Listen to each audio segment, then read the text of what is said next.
Today's race at Texas Motor Speedway felt very chaotic at times, felt very unpredictable. A lot of playoff drivers running into issues, but when it was all said and done, when we look back at this race and the details from today's race, this was maybe one of the most predictable Texas Motor Speedway races I can think of. Just one of the most predictable NASCAR races I can think of in recent memory. But we're going to talk about the race, we're going to talk about the championship contenders, we're going to talk about all that stuff and more. So let's do it.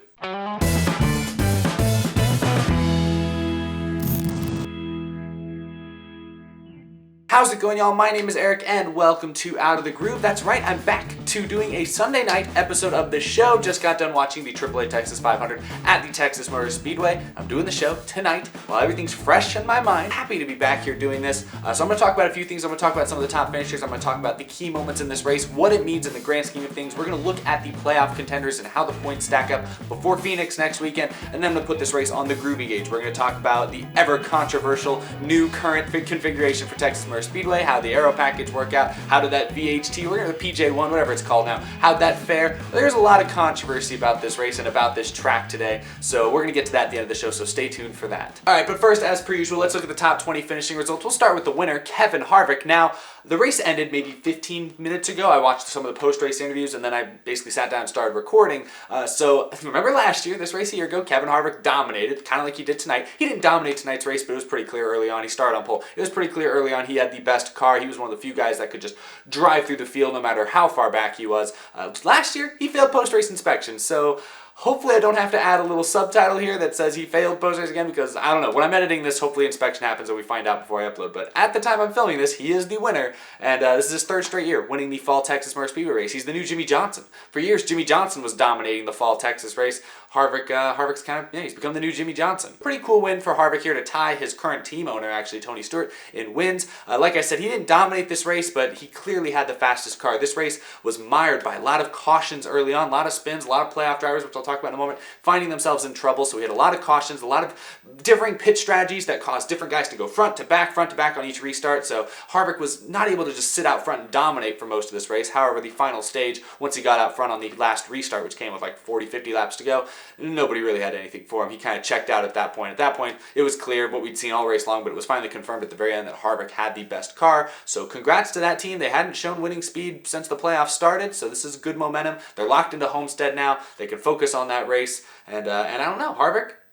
I'm not going to say he's the championship favorite right now between him and Truex, the two guys locked in. I'd say Truex probably has the slight advantage, but Truex was kind of a no-show today, so we'll see. Harvick might be in the catbird seat. I don't know. Great day for Stewart-Haas. As you can see there, Almirola, Suarez, top three finishes for them. They're not in the playoffs anymore, but a really very encouraging sign for Stewart-Haas Racing to have three of their cars there in the top three. Like I said a minute ago, SHR has not had that much speed. I wouldn't even say they've been the best Ford team most of this year. I'd probably say Penske's been the more consistently good Ford team, but to see those guys, especially Almirola and Suarez, who have not won this year, come close to winning, lead laps, both of them led meaningful amounts of laps in this race, that's pretty cool for that team. No Gibbs cars in the top five, but you got Truex, Kyle Busch not too far back there. I skipped him for a second, but Joey Logano finishing fourth is actually his first top five in these playoffs. 8 races in, he finally gets a top five. He's got a lot of top tens, but he's been very reliant on all of his regular season points. So he hasn't really run that well in these playoffs, kind of the opposite compared to last year when Logano won the championship. Last year, Logano was good in the regular season, but he really turned it on in the playoffs and was the most consistently good driver in those playoffs, which is why he ended up winning the title at Homestead despite not being a part of that big three.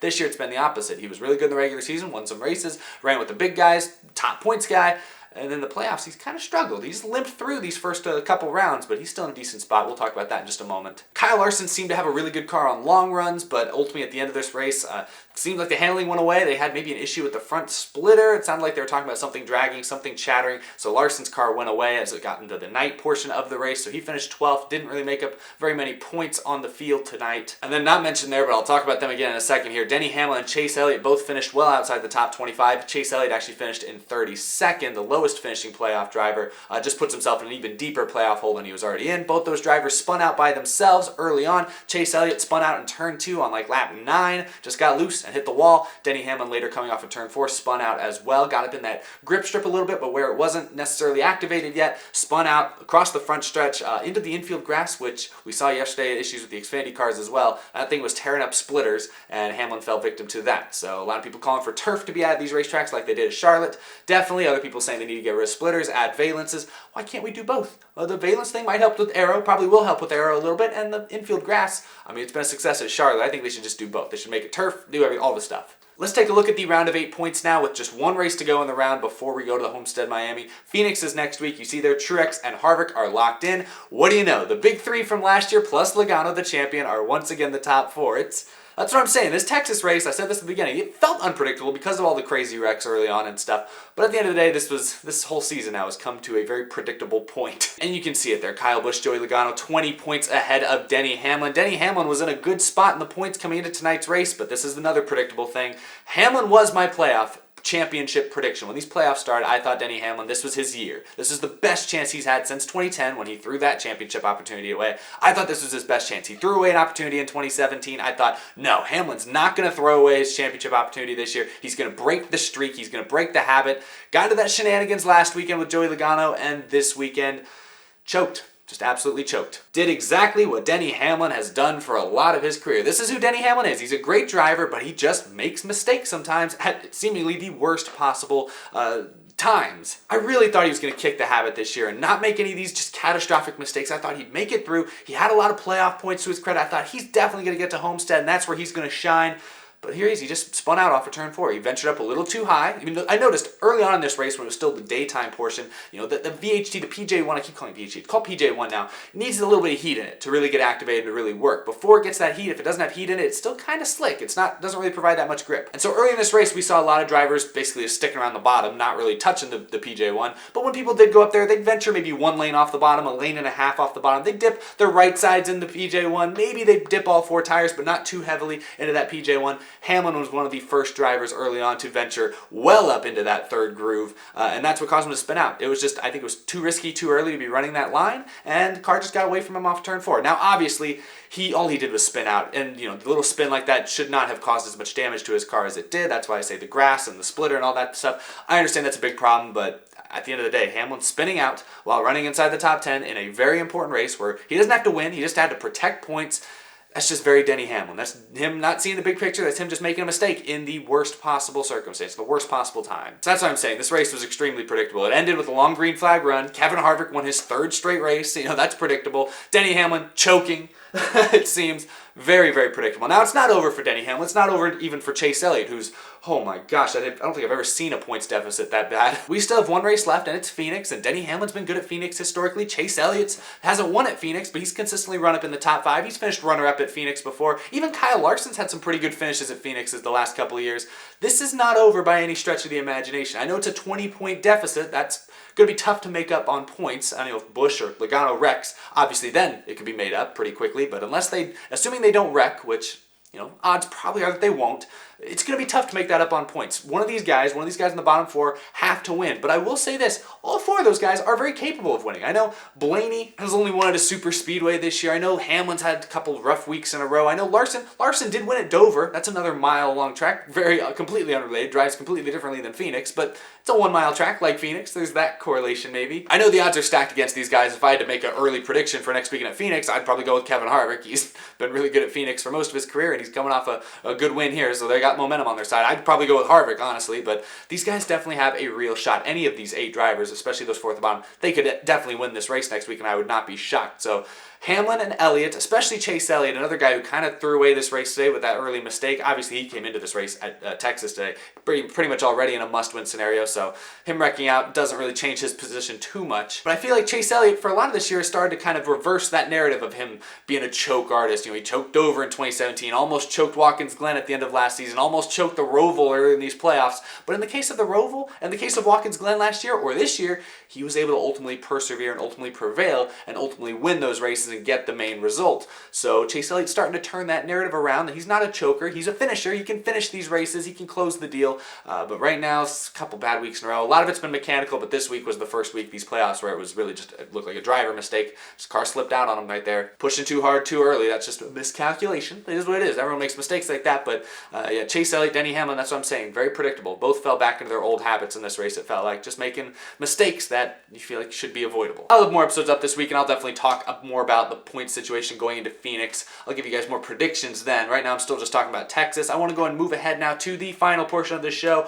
where I talk about the race itself, because Texas Motor Speedway is one of the most controversial tracks on the NASCAR circuit. It's been around for 22 years now, hosting Cup Series races. It's been hosting 2 races a year for most of that time, and they've reconfigured it at the end of 2016. First race here in 2017 had this new reconfiguration, repave, where turns 1, 2 are flatter, the whole track was smoother and freshly repaved, and the racing since 2017 most fans have not liked. And I can't blame them. Racing at Texas Motor Speedway, especially 2017 and 2018, was garbage. Single groove racing, you couldn't do anything at Texas. It was boring to watch. This package this year has made the 2 Texas races, in my opinion, better than anything we saw in 2018, but it still hasn't been great. And today's race highlighted a couple of the key problems with Texas Motor Speedway. Firstly, because it's still a fairly new track surface, the track was repaved less than 3 years ago, it's still kind of a one groove track, right around the bottom, maybe 1 lane off the bottom. It's widened a little bit, but not that much in the grand scheme of things, which is why they had to put in all that PJ1. That was dark. There was a lot of PJ1 in 3 and 4 and 1 and 2, hoping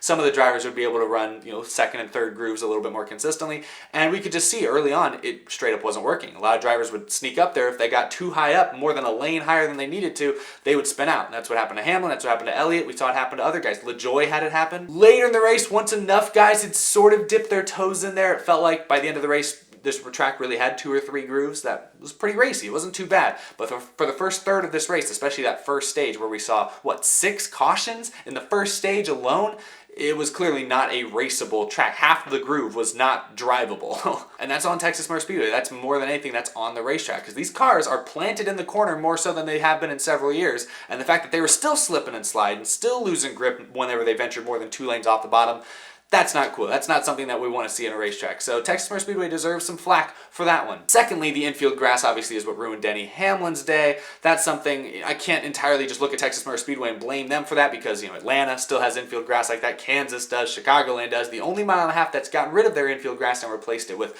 AstroTurf is Charlotte, because of the Roval. They did it because of the Roval situation. And I would say that's been a success over there. So I think Charlotte, adding that turf, I think that's opened a lot of people's eyes and now has a lot of fans asking other tracks like Texas and a lot of the mile and a half, the tri-oval tracks, to add grass or add turf like that as well to help. If we're going to keep splitters, which it sounds like we are going to keep some form of a splitter going forward, even with the next gen car. It might be a different splitter, maybe something that isn't quite as restrictive as it is now, but we're still going to have some form of a splitter. At least get this grass out of the way so we don't have to worry about guys spinning out and destroying their front ends just from a lazy spin like that. I understand why a lot of fans were critical of Texas, were critical of the whole situation for that. So those are just 2 really high profile incidents today that had a lot of people talking that were kind of the track's fault. Also, the attendance. We have to talk about that a little bit, because Texas Motor Speedway is a track that 10 years ago, 15 years ago, there's 150,000 people going to these Texas Motor Speedway races. It was one of the marquee events of the NASCAR schedule. It wasn't a crown jewel or anything, but as far as attendance is considered, Texas Motor Speedway was like one of the top 2 or 3 highest attended NASCAR races twice a year for a decade and a half there. And that track still seats around 130,000 fans. Eddie Gossage, president of the track, said earlier this week that they're actually now considering removing some grandstands for the first time. They really have only removed a few grandstands on the backstretch, but they've still kept like 90%, 95% of their grandstands. While other tracks have been tearing them down, Texas Motor Speedway has been hesitant, I think, just because Eddie Gossage has a pretty darn big ego. But it was interesting to hear him at least hint at earlier this week the fact that they will be tearing down grandstands somewhere, limiting. They're not going to shrink the capacity entirely, but they are going to shrink it down. It's 130-something thousand right now. That's way too high. They're never going to get back to 130,000 people at that track. Never. But anyway, talking about the attendance today, it wasn't good. It was not good attendance. There was I would say maybe 40,000 people there. It looked like the stands were about a third full. That's what I'm going to say. I'm going to say it was about 40,000 people. The campground, the infield area seemed pretty full. Not as full as I've seen it years past, but a little bit. I could see a bit on TV. Looked pretty dense. So I'm going to say there was roughly 40,000 people there, which in fairness, that'd be like a sellout at Phoenix. That'd be pretty much a sellout at Martinsville. At Texas Motor Speedway, though, that looks not good. That looks bad. Kind of the same problem that Indianapolis has. Now, obviously, one of the reasons the attendance at Texas Motor Speedway has dipped over the years is, one, people just in general have not been enjoying the mile and a half as much. That's part of why we have this crazy new package this year. But 2, Texas Motor Speedway with the new reconfiguration, I will just be honest, I've gone to the track pretty much at least once a year for the last 8 or 9 years. you can just tell ever since they repaved it, reconfigured it, the attendance has dipped a little more sharply than it was before. It was waning slightly just because NASCAR's popularity was waning, but after they repaved it and reconfigured it, the attendance dropped. It was a little more steep. You could notice it. So I think that has hurt the attendance as well. But more than anything, today's biggest problem was that there was a Formula One race. The only Formula One race run in the United States of America every year was being run at the exact same day, the exact same time almost as the Cup race in Fort Worth, and it was happening just about 3.5 hours south in Austin. COTA, Circuit of the Americas, was hosting the US GP for Formula One. And from what I can tell, that race drew in about 130,000 fans. I mean, not all of them from Texas. A lot of them come from around the world, especially in this case from around the country. Go to Austin, Texas for the US GP because, like I said, it's the only Formula One race in America each year. But obviously that definitely had to siphon off some bit of the fans that might have otherwise gone to Texas Motor Speedway. But it was once again a fair point of criticism from fans to criticize the current attendance at Texas Motor Speedway. And people are questioning, why does Texas still have 2 dates on the Cup Series schedule, especially one right here at the end of the season, a very crucial date like this that sets up these final 2 races of the playoffs? Why is Texas Motor Speedway getting this kind of attention when clearly a lot of the fans don't want to give it that much attention? These are fair criticisms, these are fair questions. I think this is why Tony Stewart was testing a NASCAR stock car at Circuit of the Americas just a few days ago. Going forward with the way TV contracts and track contracts are set up and Speedway Motorsports' relationship with NASCAR, who's to say whether or not we're going to see Texas Motor Speedway on the schedule as frequently going forward? I think in 2021 or so, there is a very real possibility we could see just one date at Texas Motor Speedway. I'm a big Texas person. I've been to Texas Motor Speedway a dozen or so times in my life. I love the facility. The racing, though, has sucked the last couple of years more often than not. I thought today's race wasn't bad. I thought the race in the spring wasn't bad, but it's clearly artificial. You just look at the work they have to do. They have to add all the grip strips. They have to do so much to the cars to make the racing at Texas watchable. I just don't think it's worth it at this point. One date at Texas for sure, because it still draws in a pretty big crowd. Like I said, 40, 50,000 people. That would sell out a lot of other tracks on the NASCAR schedule. We'd look at 50,000 people at Darlington and say, that's a great crowd, but at Texas, we consider that not so great. So that's my point. Is Texas still draws in a lot of people. You can't get rid of the track completely. That would be a terrible mistake. All right, so I talked about that way more than I meant to. Let's put this thing on the Groovy Gauge, today's race specifically. I've talked about it a little bit already. Stage 1 was sloppy. It was typical NASCAR playoff sloppy. Chase Elliott wrecks by himself. Hamlin wrecks by himself. Keselowski wrecks by himself. And Stenhouse piles into it. So it was just a sloppy start to this race. Entertaining. Got a lot of those crazy restarts, 3, 4 wide sometimes. Crazy restarts, pretty entertaining in that sense, but it was sloppy. Stage 2 was quite a bit cleaner, a lot of interesting pit strategy. Stage 3 had a couple of yellows, suspicious caution when Bubba Wallace had a flat tire and seemingly spun himself out on purpose to get the yellow flag. NASCAR might need to address those types of things going forward because we've seen it happen a couple times in recent years where guys pretty clearly spin themselves out on purpose. And that kind of screwed up some guys' strategies, but there were still some interesting strategies in that last final run of the race. But yeah, basically the final 70 laps or so ended up under green flag conditions. We saw a set of green flag stops where nothing really happened, nothing really changed. Kyle Busch stalled it and lost a couple spots. That was about it. And so at that point, race kind of ended anticlimactically. Kevin Harvick wins again. A couple, nothing else really changed. Nothing else really happened. So the race ended kind of on a meh note, started out on just a what is happening note. I thought stage 2, honestly, was probably the strongest portion of this race. But anyway, when it was all said and done, I'm going to give this race a 55% on the Groovy Gauge. I would say it's just a little off from the spring race at Texas that Denny Hamlin won. I thought that race wasn't as sloppy, still had some spins, still had some incidents, on-track incidents, but I just felt like in that race, we didn't have as many big, long green flag runs that let the field get entirely spread out. I feel like up until the final 10 laps, I still didn't know who was going to win that race, and I think that's important. At the end of the race, you want it to be entertaining, and it felt like Harvick winning was pretty locked up with about 40 to go. Ryan Newman tried his best to make this race interesting at the end, though. I mean, my goodness. Harvick had, what, a 4-second lead over Almirola? He got stuck behind Newman for 3 laps, and that 4-second lead dropped to a 1.5 seconds. I thought for a second Newman was going to pull another Bristol on us, and we were going to have a crazy finish.